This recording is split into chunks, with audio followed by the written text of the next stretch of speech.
Pascal முக்கோணத்தினுடைய 9வது வரிசையில இருக்கக்கூடிய எண்களினுடைய கூட்டுத்தொகையா என்னன்னு கேள்வி. இந்த பாஸ்கல் ட்ரையாங்கிள் அப்படிங்கிறது ரொம்ப இம்பார்ட்டன்ட்ங்க. ரொம்ப டீட்டெயிலா இந்த ஒரு இடத்துலயே நம்ம அதை டிஸ்கஸ் பண்ணிடுவோம். சரிங்களா? பாஸ்கல் ட்ரையாங்கிள் இருந்து கொஸ்டின் எக்ஸ்பெக்ட் பண்ணலாம். ஸோ இந்த பாஸ்கல் ட்ரையாங்கிள் பத்தின கான்செப்டை ரொம்ப டீட்டெயிலா டிஸ்கஸ் பண்ணிடலாம். என்னன்னா, நம்ம இந்த சிம்பிள் இன்ட்ரெஸ்ட், காம்பவுண்ட் இன்ட்ரெஸ்ட்லலாம் ஒரு சில நம்பர்ஸ் எழுதுவோம். ஞாபகம் இருக்குன்னு நினைக்கிறேன். 2 இயர்ஸ்னா 21, 3 இயர்ஸ்னா 331 அப்படிங்கிற நம்பர் மாதிரி எழுதுவோம். ரைட். அந்த மாதிரி ஒரு ட்ரையாங்கிள் எழுதுறோம் இல்லைங்களா? இந்த 1ல ஸ்டார்ட் பண்ணி 1ல எண்ட் பண்றோம். மறுபடியும் 1ல ஸ்டார்ட் பண்ணி 1ல எண்ட் பண்றோம். 1 இத ரெண்டையும் ஆட் பண்ணோம் அப்படின்னா 2, அடுத்து 1ல எண்ட் பண்றோம். மறுபடியும் 1 இத ரெண்டையும் ஆட் பண்ணோம் அப்படின்னா 3, இத ரெண்டையும் ஆட் பண்ணோம் அப்படின்னா 3, மறுபடியும் 1ல எண்ட் பண்றோம். ரைட். 1 இத ரெண்டையும் ஆட் பண்ணோம் அப்படின்னா 4, இத ரெண்டையும் ஆட் பண்ணோம் அப்படின்னா 6, 4, 1. ரைட். அடுத்தடுத்த இன்னும் ஒரு 2 லைன் எழுதுறேன். அதுக்கப்புறம் அதை பத்தி ரொம்ப டீட்டெயிலா டிஸ்கஸ் பண்ணுவோம். ரைட். இன்னொன்னு வேணும்னா எழுதலாம். ரைட். இத ரெண்டையும் ஆட் பண்ணோம் அப்படின்னா 6, இத ஆட் பண்ணோம் அப்படின்னா 15, இத ஆட் பண்ணோம் அப்படின்னா 20, இத ஆட் பண்ணும் பொழுது 15, இத ஆட் பண்ணும் பொழுது 6, 1ல எண்ட் ஆகும். ரைட். இத தான் பாஸ்கல் ட்ரையாங்கிள் சொல்றோம். இது ஃபர்ஸ்ட் ரோங்க. ரைட். இது ஃபர்ஸ்ட் ரோ. அடுத்து இது செகண்ட் ரோ. இது third row. Fourth row. Fifth row. Sixth row. 7th row வரைக்கும் நம்ம எழுதியிருக்கோம். ஆக்சுவலா கேள்வியில கேட்டது 9th ரோ. நம்ம இன்னும் பெருசா அதை எழுதிட்டு போகணுங்கிற அவசியம் கிடையாது. ரைட். அந்த 9th ரோவினுடைய டோட்டல் எப்படி டைரக்டா பண்றது அப்படிங்கிறத தெரிஞ்சுக்கலாம். முதல்ல பாஸ்கல் ட்ரையாங்கிள்னா இதுதான். இதை புரிஞ்சுக்க முடியும்னு நினைக்கிறேன். அடுத்தது வந்து பாத்தீங்கன்னா, இதுல என்னெல்லாம் கேள்வி எக்ஸ்பெக்ட் பண்ணலாம் அப்படின்னாங்க, 6th ரோல இருக்கக்கூடிய நம்பர் எல்லாம் எது எதுன்னு கேட்கலாம். இது இந்த ஒரு கேள்வி. 6th ரோல இருக்கக்கூடிய நம்பர்ஸ் 1, 5, 10, 10, 5, 1. 6th ரோல என்னென்ன நம்பர்ஸ் இருக்கும் அப்படின்னா, இந்த நம்பர்ஸ் எல்லாம் இருக்குங்கிறது ஒரு கேள்வி. ரைட். டோட்டலா ஒரு 3 கேள்வி இதில் நான் எக்ஸ்பிளைன் பண்றேன். என்னன்னா, 6th ரோல என்னென்ன நம்பர்ஸ் இருக்கும்? ரைட். 1, 5, 10, 10, 5, 1.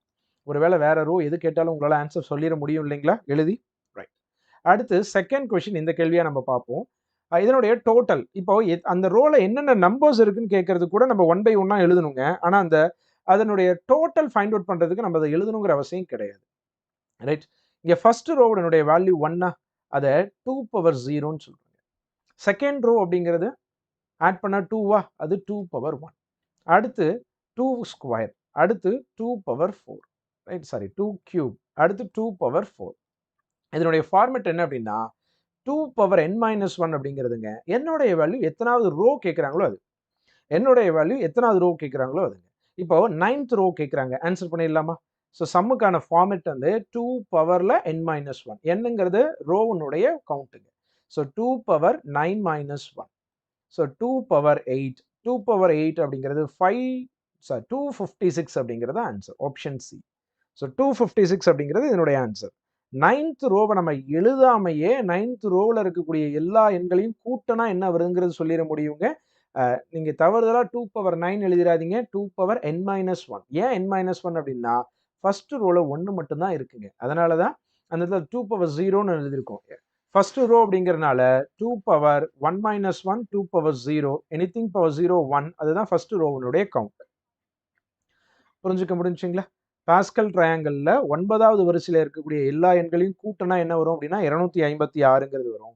6வது ரோல என்னெல்லாம் இருக்குன்னு கேட்டாங்க அப்படின்னா இப்படி எழுதலாம். அடுத்தது ஸ்லாண்டிங் ரோவனுடைய டிஃபரன்ஸ் கேட்பாங்க.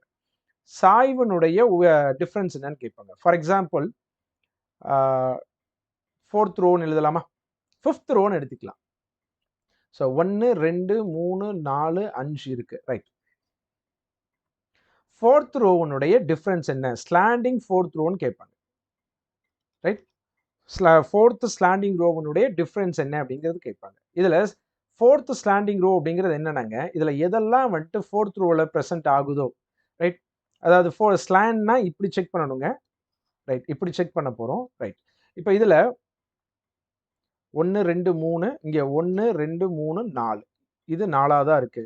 இந்த ரோல இது 4ஆவதா இருக்கு. இந்த ரோல இது 4ஆவதா இருக்கு. இந்த ரோல இது 4ஆவதா இருக்கு. இதனுடைய டிஃபரன்ஸ் என்னங்கிறது தான் கேள்வி. ரைட். திரும்பவும் நான் ரிப்பீட் பண்றேன். ப்ராப்பரா கவனிங்க. இதுல 3 விஷயம் தான் இருக்கு. 1, ஏதாவது ஒரு ரோவை கொடுத்து அந்த ரோல என்ன வேல்யூஸ் இருக்குன்னு கேட்கறது 1.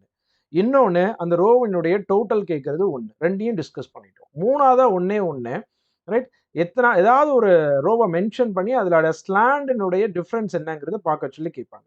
இப்போ 4th ரோல ஸ்லாண்டுக்கான டிஃபரன்ஸ் வந்து பார்த்தீங்க அப்படின்னா, ஒவ்வொரு ரோலையும் 4th நம்பரா என்ன இருக்கோ அத நம்ம மார்க் பண்ணிக்கிட்டோம். அதனுடைய டிஃபரன்ஸ் வந்து பார்க்குறேன். 1க்கும் 4க்கும் டிஃபரன்ஸ் 3. இதனுடைய டிஃபரன்ஸ் 6. இதனுடைய டிஃபரன்ஸ் 10. அப்ப அதனுடைய ஆன்சர் 3, 6, 10. புரிஞ்சுக்க முடியும்னு நினைக்கிறேங்க. ஸோ தேவைப்பட்டுச்சு அப்படின்னா, நான் அடுத்த மாடல் டெஸ்ட்ல இந்த ஸ்லாண்டுக்கான டிஃபரன்ஸ் வச்ச மாரி கூட ஒரு கொஸ்டின் ஃப்ரேம் பண்றேன். கிளியர்? ரைட். இப்போ ஒரு கிளியர் ஐடியா கிடைச்சிருக்கும்னு நினைக்கிறேங்க. பாஸ்கல் ட்ரையாங்கிள் அப்படிங்கிறத பத்தி. ரைட். அடுத்தது போகலாங்க.